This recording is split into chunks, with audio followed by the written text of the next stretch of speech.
Carbonate का प्रतीक क्या होता है CO3 और इसकी संयोजकता कितनी होती है 2। ऐसे तो इसका 2 माइनस होता है, ऐसे तो इसका क्या होता है 2 सॉरी -2 होता है, लेकिन इसको हम लोग सिर्फ 2 ही लिखेंगे। संयोजकता कितनी होती है इसकी 2। फिर एक आता है आपका नाइट्रेट, नाइट्रेट NO3 होता है इसका, इसका संयोजकता कितना होता है 1। फिर एक होता है आपका हाइड्रोक्साइड,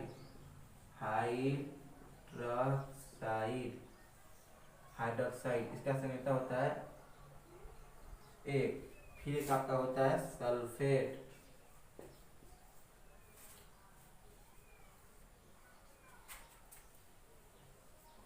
देखिए ये हो गया मूलक, ये हो गया संयोजकता। अब आप सोचोगे कि सर आपने ये क्या लिखा है। देखिए ये सब आप लोग लिख लीजिए, ये क्या होते हैं, इनकी जरूरत क्या है। अभी आप लोग जैसे जैसे रासायनिक समीकरण को संतुलित करते जाएंगे, जैसे जैसे रसायन विज्ञान को आगे पढ़ते जाएंगे, इनकी जरूरत आपको पड़ती जाएगी, हर एक चैप्टर में इनकी जरूरत पड़ेगी आपको, ठीक है। तो इसको लिख लीजिएगा आप लोग। तो ये होता है कार्बोनेट, मूलक है, इसका प्रतीक क्या होता है CO3 मतलब कार्बोनेट, संयोजकता कितना होता है इसका 2। नाइट्रेट क्या होता है NO3, यानी NO3 मतलब नाइट्रेट होता कितना है संयोजकता इसका 1। फिर हाइड्रोक्साइड को हम लोग लिखते किससे हैं OS से, दोनों कैपिटल लेटर रहेगा OS से, इसका संयोजकता कितना होता है 1 होता है। फिर एक होता है सल्फेट का कितना होता है SO4 होता है, इसका संयोजकता कितना होता है, इसका संयोजकता 2 होता है, ठीक। इतना लिख लीजिए इसको जल्दी से, ठीक। अब देखिए ये तो हो गया, और अभी कुछ बाकी है। जैसे यहाँ पे देखिए, और जैसे यहाँ पे मैंने अब कुछ अम्ल का हम लोग नाम देखेंगे कि जैसे अम्ल तो देखिए यहाँ पे, जैसे मैंने यहाँ पे लिख दिया क्या हाइड्रोक्लोरिक अम्ल, हाइड्रोक्लोरिक अम्ल, हाइड्रोक्लोरिक अम्ल क्या होता है, तो हाइड्रोक्लोरिक अम्ल का सूत्र क्या होता है HCl, ठीक। ये यौगिक है इसलिए इनका कोई संयोजकता नहीं होता है, ठीक है, हाइड्रोक्लोरिक अम्ल। फिर मैंने यहाँ पर लिख दिया सल्फ्यूरिक अम्ल, सल्फ्यूरिक अम्ल का सूत्र क्या होता है H2SO4, ठीक। H भी बड़ा रहेगा, O भी बड़ा रहेगा। फिर मैंने यहाँ पे लिख दिया नाइट्रिक अम्ल, तो नाइट्रिक अम्ल का सूत्र क्या होता है NO3, ठीक। सल्फ्यूरिक हाइड्रोक्लोरिक अम्ल हो गया, सल्फ्यूरिक अम्ल हो गया, नाइट्रिक अम्ल हो गया, ये सब कुछ अम्ल थे जिसका उपयोग आप लोग को रासायनिक अभिक्रिया वाले इस चैप्टर में हमें करना है। तो उतार लीजिए इसको,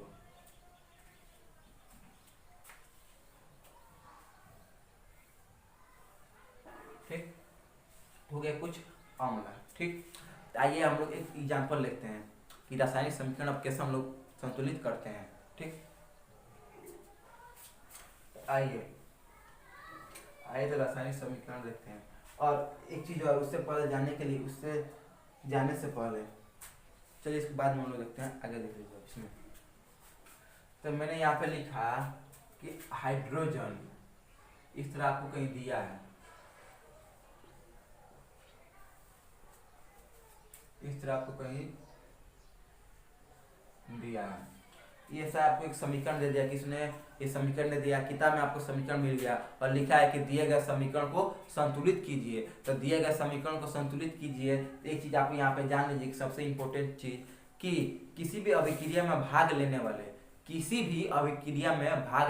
वाले अभिकारक और उत्पाद के परमाणुओं की संख्या हमेशा बराबर रहेगा। क्या मैंने बोला, तो किसी भी अभिक्रिया में भाग लेने वाले थे, अभिक्रिया में कौन कौन भाग लिया है, हाइड्रोजन क्लोरीन इन्हें भाग लिया है, और इधर HCl है। तो किसी भी अभिक्रिया में भाग लेने वाले अभिकारक, क्योंकि अब इधर इस साइड ये अभिक्रिया नहीं किया है, और अभिकारक हमेशा बायां साइड होता है और उत्पाद हमेशा दायां साइड होता है। ये अभिकारक है, तो ये हो गया हमारा अभिकारक, ये हो गया हमारा अभिकारक, ये हो गया हमारा उत्पाद। तो क्या समझे आप लोग कि किसी भी अभिक्रिया में भाग लेने वाले अभिकारक और उत्पाद के दोनों की जो परमाणु संख्या रहेगी आपस में बराबर रहेगी। यानी कि इधर हाइड्रोजन का 2 परमाणु है, इधर भी हाइड्रोजन का कितना परमाणु होना चाहिए, 2 ही होना चाहिए। अगर इधर हाइड्रोजन का परमाणु 4 है तो इधर भी हाइड्रोजन का परमाणु कितना होगा, 4 होगा। इधर क्लोरीन का परमाणु 2 है, इधर भी क्लोरीन का परमाणु कितना होगा, 2 होगा। अगर मान लीजिए कि इधर 5 हाइड्रोजन है और इधर 6 हाइड्रोजन है तो कभी भी ये रासायनिक समीकरण नहीं कहलाएगा, रासायनिक समीकरण ये संतुलित नहीं होगा, सॉरी रासायनिक समीकरण ये नहीं कहलाएगा। ठीक, क्या मैंने बोला कि किसी भी अभिक्रिया में भाग लेने वाले अभिकारक और उत्पाद के परमाणुओं की संख्या हमेशा आपस में बराबर रहती है, हमेशा आपस में बराबर रहती है। ठीक, आइए तब इसको संतुलित करते हैं। देखिए पहले हम लोग लिख देंगे इधर क्या, हाइड्रोजन, और इधर लिख देंगे हम लोग क्लोरीन। ठीक, ये हो गया हमारा बायां पक्ष, ये हो गया हमारा दायां पक्ष, ये हो गया हमारा बायां पक्ष, ये हो गया हमारा दायां पक्ष, ये हो गया हमारा LHS, ये हो गया हमारा RHS। अब देखिए यहाँ पे LHS यानी कि बाएं पक्ष में आपको हाइड्रोजन कितना दिखाई दे रहा है, इधर कितना हाइड्रोजन है, 2 हाइड्रोजन है। कितना हाइड्रोजन दिखाई दे रहा है आपको, 2। ठीक, 2। और उस साइड अब दाएं पक्ष में RHS, दाएं पक्ष में कितना हाइड्रोजन दिखाई दे रहा है इधर, तो 1 हाइड्रोजन दिखाई दे रहा है, यहाँ पे हम लिख दिए 1।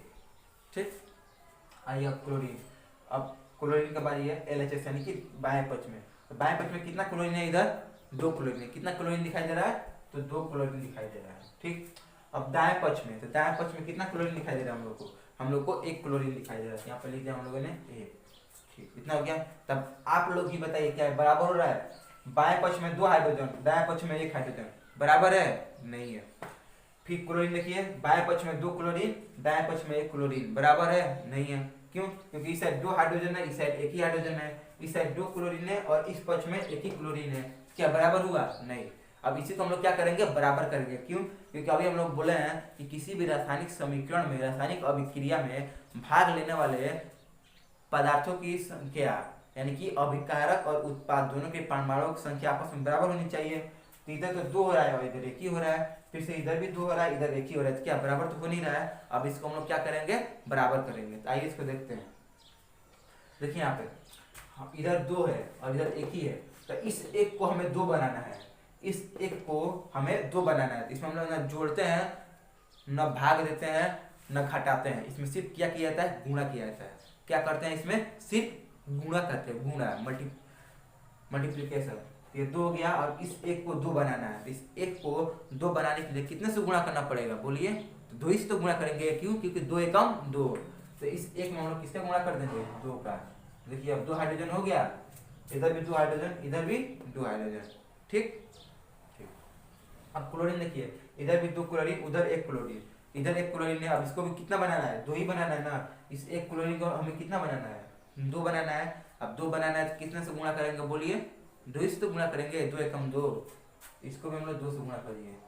देखिए यहाँ पे, यहाँ पे देखिए, तब इधर भी 2 क्लोरीन, इधर भी 2 क्लोरीन हो गया, इधर भी 2 हाइड्रोजन, अब इधर भी 2 हाइड्रोजन।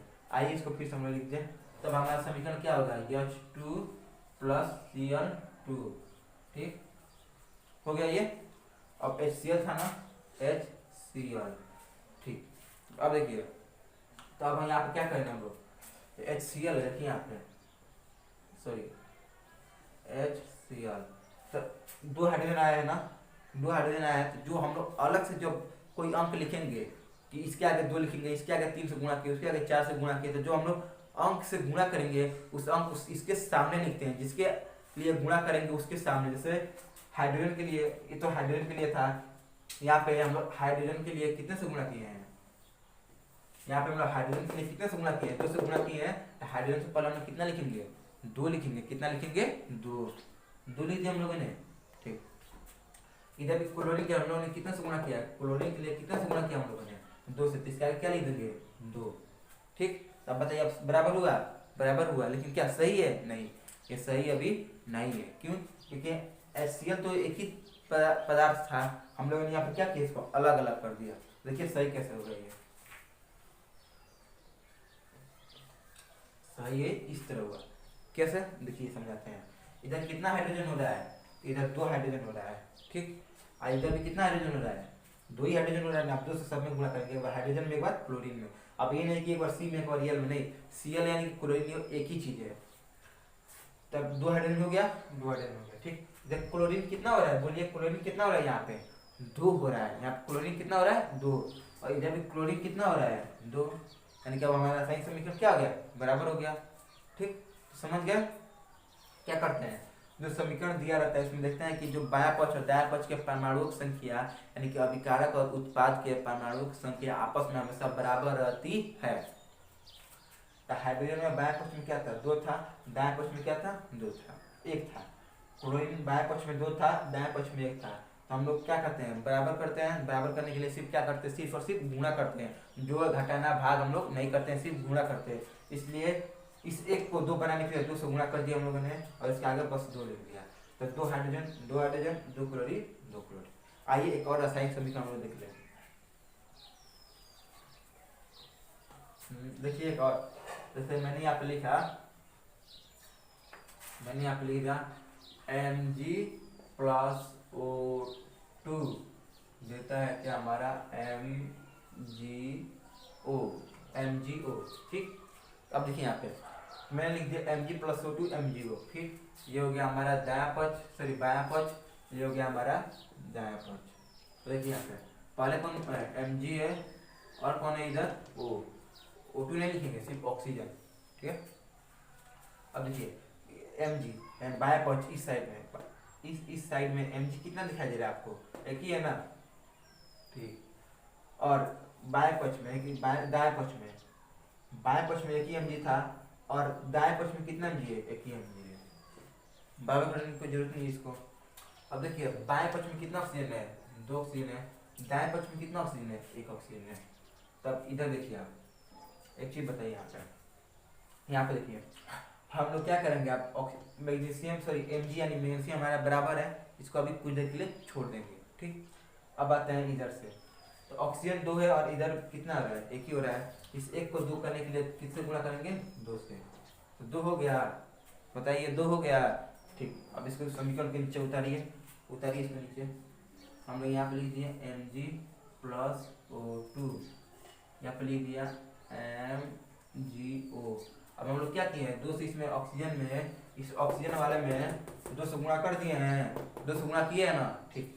अब जब 2 से गुणा किए हैं तो मैंने अभी बोला कि जितने से गुणा करते हैं उसको ठीक उसके सामने लिखते हैं।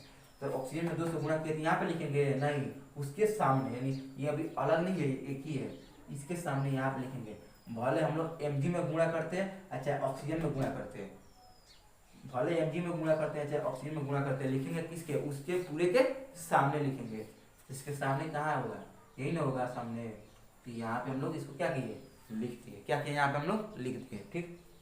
अब देखिए 2 ऑक्सीजन, इधर भी कितना ऑक्सीजन हो गया, 2 ऑक्सीजन हो गया, 2 ऑक्सीजन तो 2 ऑक्सीजन बराबर है, अभी देख के बताइए बराबर है, अभी बराबर नहीं है, क्यों देखिए यहाँ पे 2 ऑक्सीजन तो 2 ऑक्सीजन हमारा क्या है, बराबर हो गया।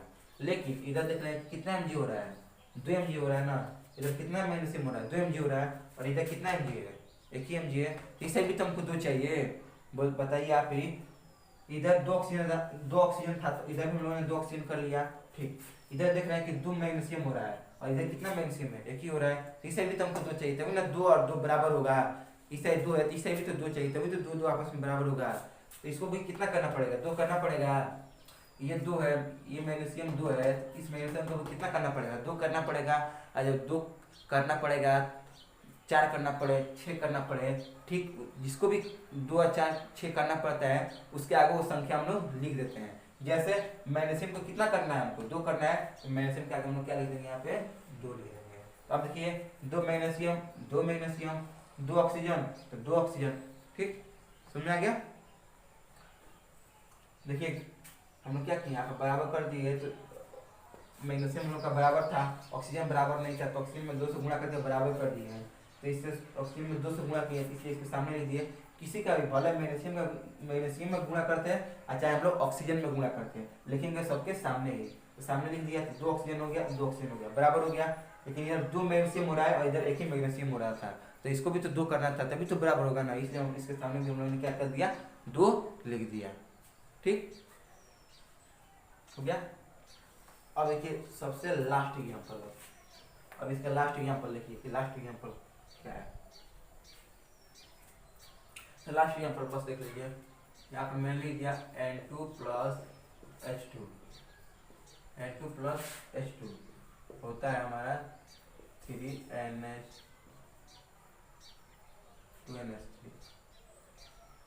2NH3, ठीक। अब देखिए इसको संतुलित करेंगे तो फिर से वही, ये हो गया बायां पक्ष, ये हो गया दायां पक्ष, यानी कि ये हो गया हमारा LHF, ये हो गया हमारा RHF। कौन कौन भाग लिया है? नाइट्रोजन है, सॉरी नाइट्रोजन है और कौन है? हाइड्रोजन है। बायां पक्ष में नाइट्रोजन कितना है? 2 है। दायां पक्ष में नाइट्रोजन कितना है? सॉरी दायां पक्ष में नाइट्रोजन कितना है? तो 1 है। फिर हाइड्रोजन, हाइड्रोजन बायां पक्ष में हाइड्रोजन कितना दिखाई दे रहा है आप लोग को? 2 दिखाई दे रहा है, ठीक। और दाएं पक्ष में नाइट्रोजन कितना दिखाई दे रहा है आपको? देखिए कितना है? तो 3 है। अब आप बताइए क्या ये बराबर है? इधर 2 नाइट्रोजन उधर 1 नाइट्रोजन, नाइट्रोजन बराबर नहीं है। इधर 2 हाइड्रोजन उधर 3 हाइड्रोजन, बराबर है? बिल्कुल भी बराबर नहीं है। आइए इसको हम लोग बराबर करते हैं। तो एक चीज बराबर करने का सबसे सटीक तरीका होता है कि हम लोग उसको नीचे की तरफ से बराबर करते जाए। बराबर करने का सबसे सटीक तरीका क्या है? ऊपर से नहीं, इसको हम लोग नीचे से ऊपर की तरफ बराबर करते जाए, नीचे से ऊपर की तरफ। यानी कि पहले नीचे वाला कौन है? हाइड्रोजन है, इसको बराबर करेंगे, फिर नाइट्रोजन को बराबर करेंगे। तो ठीक यहाँ पे देखिए, यहाँ पे कितना हाइड्रोजन है? 2, और यहाँ पे कितना है? 3। तो इस 2 में क्या गुणा करें कि 3 में गुणा करने का बराबर होता है। यानी कि अगर मान लीजिए कि हम 2 में ऐसा चीज गुणा कर दे कि कुछ आएगा, 3 में भी वैसे ही कुछ गुणा करेंगे कि दोनों आपको क्या हो जाए? बराबर हो जाए। तो आप ही लोग बताइए, अगर 2 में हम लोग 3 का गुणा कर दे तो कितना हो जाएगा? 2 तिहाई 6, ठीक। उसी तरह अगर 3 में हम लोग 2 का गुणा कर दे तो कितना हो जाएगा? 3 दूनी 6, तो इसका भी 6, इसका भी 6, बराबर हुआ कि नहीं? आप ही बताइए। अगर ये 2 है तो अगर 3 का गुणा कर दे तो 2 तिहाई 6, 2 तिहाई 6 होता है ना, 6 हो गया, ठीक। उसी तरह अगर 3 में भी हम लोग 2 का गुणा कर दे तो 3 दूनी 6, तो 6 और 6 बराबर हो गया ना, ठीक। यहाँ पे देखिए क्या करेंगे, इस 2 में हम लोग किससे गुणा कर देंगे? 3 से गुणा कर देंगे, कितना हो गया? ये 6। और उधर देखिए, उधर हम लोग क्या करेंगे? इस 3 में किससे गुणा करेंगे? 2 से गुणा कर देंगे, तो कितना हो गया? 3 दूनी 6। देखिए ये भी 6, वो भी 6, ये भी 6, वो भी 6। इधर कितने से गुणा किए हैं? इधर 3 से गुणा किए तो 6 आया है, उधर 2 से गुणा किए तो 6 आया है, ठीक। पहले नीचे वाला कर दिया हम लोगों ने, कर दिया ना। अब उसको एक बार लिख लेते हैं रासायनिक समीकरण को। ये हो गया हमारा N2 प्लस H2 NH3, ठीक। अब देखिए हाइड्रोजन इधर कितना था? 2 था, तो किससे गुणा किए? 3 से गुणा किए ना, 3 से गुणा किए ना। इस हाइड्रोजन में किससे गुणा किए हैं? 3 से। तो इस हाइड्रोजन में पहले कितना लिखेंगे हम लोग? 3 लिख देंगे। कितना लिखेंगे? 3 लिख देंगे, ठीक। अब इधर हाइड्रोजन कितना था? 3 था, किससे गुणा किए हैं? 2 से गुणा किए हैं। इस हाइड्रोजन में, उस साइड वाला हाइड्रोजन में कितने से गुणा किए हम लोगों ने? 2 से। तो हाइड्रोजन ये हो गया। इसमें कितने से गुणा किया हम लोगों ने? 2 से गुणा किया है, तो 2 से गुणा किए हैं, तो भालो इसमें अगर गुणा करते हैं, अच्छा इसमें गुणा करेंगे, जिसमें भी गुणा करेंगे उस पूरे के सामने लिखते हैं। तो हाइड्रोजन में हम लोगों ने 2 से गुणा किया है, हम लोगों ने हाइड्रोजन में 2 से गुणा किया है, इसलिए इस 2 को इसके सामने हम लोग क्या करेंगे? लिख देंगे। ये कंप्लीट। आइए इसको अब चेक करते हैं कि बराबर हुआ कि नहीं हुआ। अब देखिए 2 नाइट्रोजन, 2 नाइट्रोजन, 2 नाइट्रोजन बराबर है ना, 2 नाइट्रोजन, 2 नाइट्रोजन बराबर हो गया, ठीक। 3 दूनी 6 और 2 तिहाई 6 बराबर हो रहा है कि नहीं? 2 नाइट्रोजन, 2 नाइट्रोजन, 3 दूनी 6, 6 हाइड्रोजन और 2 तिहाई 6, 6 हाइड्रोजन, यानी कि 6 हाइड्रोजन, 6 हाइड्रोजन, 2 नाइट्रोजन, 2 नाइट्रोजन। इस तरह ये हमारा रासायनिक समीकरण क्या हो गया? संतुलित हो गया। तो सबसे आसान तरीका क्या था? सबसे आसान तरीका ये था कि किसी भी रासायनिक समीकरण को बराबर करने के लिए, संतुलित करने के लिए उसको लिख देंगे इस तरह, बायां पक्ष दायां पक्ष, बायां पक्ष दायां पक्ष, जो इसमें भाग लगा उसको लिखते हैं। फिर देखते हैं कि बाएं पक्ष में कितना है। वैसे नाइट्रोजन बाएं पक्ष में 2 था, दाएं पक्ष में 1 था। हाइड्रोजन बाएं पक्ष में 2 था, दाएं पक्ष में 3 था। अब क्या किए हैं? 2 से 3 में गुणा कर दिए हैं, 3 से 2 में गुणा कर दिए हैं। क्यों? क्योंकि हम लोग जब रासायनिक समीकरण लिखते हैं तो उसको नीचे की तरफ से हल करते आते हैं, नीचे की तरफ से हल करते आते हैं। तो नीचे वाला हम लोग हल कर दिया, हल करने के बाद, गुणा करने के बाद आप इसको क्या करते हैं, उतार लेते हैं और इसमें जितने से गुणा किए होते हैं उसको सामने लिखते हैं। जैसे बाएं पक्ष के हाइड्रोजन में 3 से गुणा किया तो 3 से गुणा कर दिया हम लोगों ने यहाँ पे। फिर दाएं पक्ष के हाइड्रोजन में 2 से गुणा किया, इसके आगे 2 लिख दिया। फिर इसको आप चेक करते हैं कि बराबर हुआ है कि नहीं हुआ है। तो 3 दूनी 6 हाइड्रोजन, 3 दूनी 6 हाइड्रोजन, 2 नाइट्रोजन, 2 नाइट्रोजन, यानी इस तरह हमारा रासायनिक समीकरण संतुलित हो गया है। ठीक, तो ये अगर पूरे वीडियो आपको समझ में आया हो तो प्लीज़ एक लाइक और सब्सक्राइब जरूर कीजिएगा। ठीक, और 1 से लेकर 20 तक तत्वों के नाम आप जरूर याद करके आइएगा। इसके आगे हम लोग कल नेक्स्ट पार्ट में देखेंगे। तब तक के लिए धन्यवाद, thank you, have a nice day.